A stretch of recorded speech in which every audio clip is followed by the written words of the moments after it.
So teachers union, you've been a teacher since 1990s. Yes. You've been a teachers union member? Yes.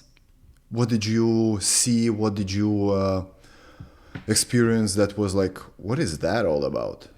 Yeah, actually, I never thought anything about it because, when you become a teacher, you just automatically join the union. And then you just think, wow, they're really doing a great job in helping me get a higher salary, better benefits. If I run into a disgruntle or a conflict with my administrator, they can be there to help, support you and advocate for you. And so I thought the teachers union was really great. But I started hearing a little bit about the teachers union and I didn't think I really believed it. And so in 2015, I thought, I've been a teacher since 1990 and maybe I should start going to some conferences and seeing what it's all about. And so I just went online and saw what the names of their conferences were. And I found that even the names of the conferences surprised me because it was like human rights, social justice, LGBTQ. There wasn't much. Yeah, they did have like good teacher conference, one on special education, but it wasn't like they were really focused on academics and academic achievement. So I thought, well, because you're so proficient. The students are so proficient in everything, in math, right. reading, right. checked. Right. So I thought, well, I'll go to the LGBTQ one because it's the next one. And my local union actually paid for everything. They paid for my plane, my hotel. And let me tell you, these conferences are first class. You get like a royal king and queen treatment, okay? Beautiful first class hotels. You paid for it. Right? So that's why I tell teachers, you need to go to these conferences. You go for free. If, let's say, they'll let you go for free your first 2 times, and then you have to pay. But anyway, so when I went... Like drug dealers. You loved it, right? We treat you well. Actually, that you get to go for discounts if you are part of the leadership team in some way. You have to contribute to being a site representative or something within their committees. Then you can have discounts to go to their conferences. It's like an MLM. Yeah, there you go.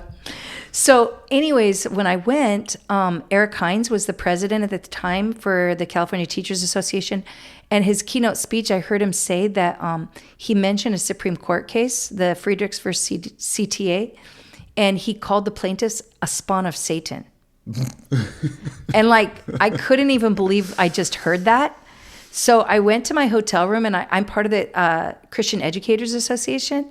I called the president and I said, what, do you know anything about this court case?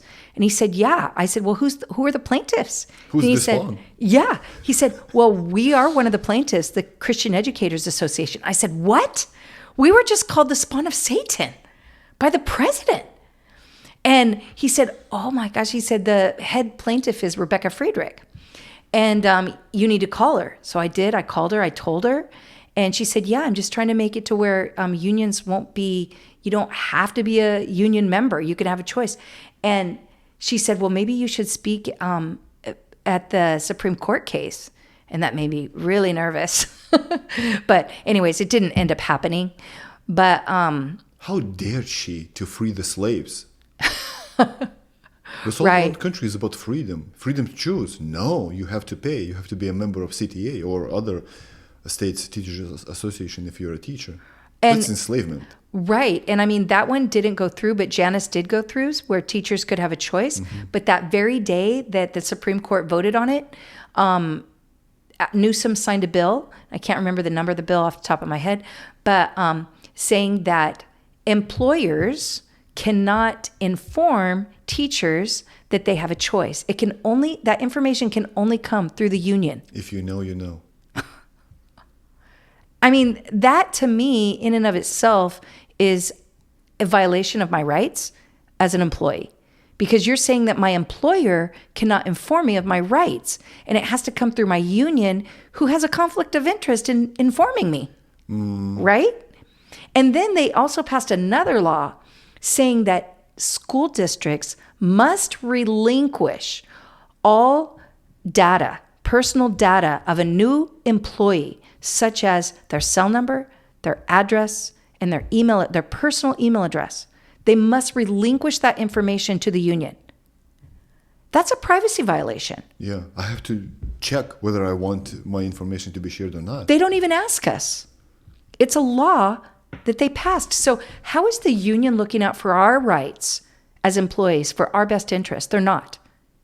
It's very one-sided. It's basically slavery. You have no choice. Well, we do have a choice now. I mean, Janice, when that Supreme Court case was passed, yes, we do have a choice. It's just But with regards to information? But it's hard. A lot of teachers still don't know that they have a choice because the unions, they're not very forthright in that information. And then even if you do decide to not be a part of it, sometimes because it's an automatic withdrawal from your check, you have to be very diligent to look at your pay stub to make sure that they have removed you, because they might just say, oh, we forgot. And that's happened.